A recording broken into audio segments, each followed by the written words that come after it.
Lima X-ray, flighting 175, runway 20, cleared for takeoff.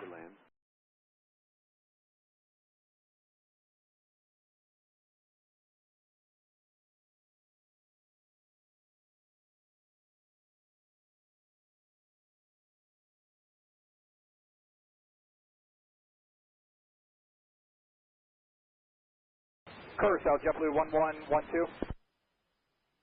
1112, go ahead.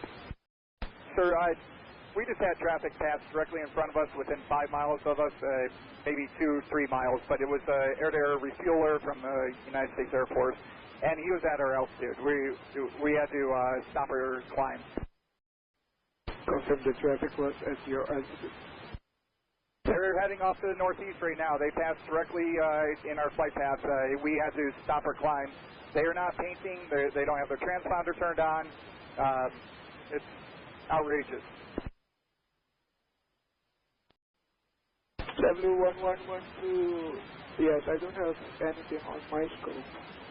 But there's been outrageous with the unidentified aircraft within our airspace. You are totally right, sir. Well, I apologize. If you can make a note of it, we almost had a mid-air collision up here. Yes, sir. We will make a note. They're heading off into Venezuelan airspace, if that helps, but they're going off to the northeast. I'll give you some distance here from the VOR.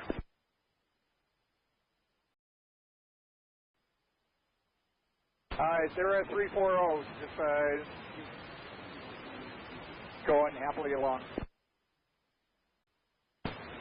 It looks like about the 015 radio off of Carousel 150 DME.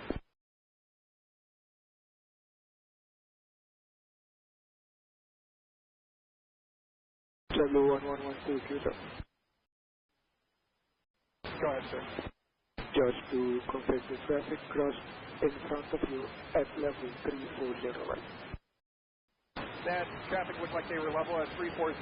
We're passing through 33.3, 33.4, somewhere in that range when we caught them at maybe the 10 o'clock position, but they were moving directly in front of us at 34, and we were climbing to 35, so we had to stop our climb and actually descend to avoid hitting them. Correct. Just for me to make the annotation. We'll do a report on our end too, but they did not have the transponder turned on, so there's no way for you to have seen them. Yes, please make your report, so at least in that case we can get the authorities to be investigating that. Yep, sorry about this. Okay, sir, thank you.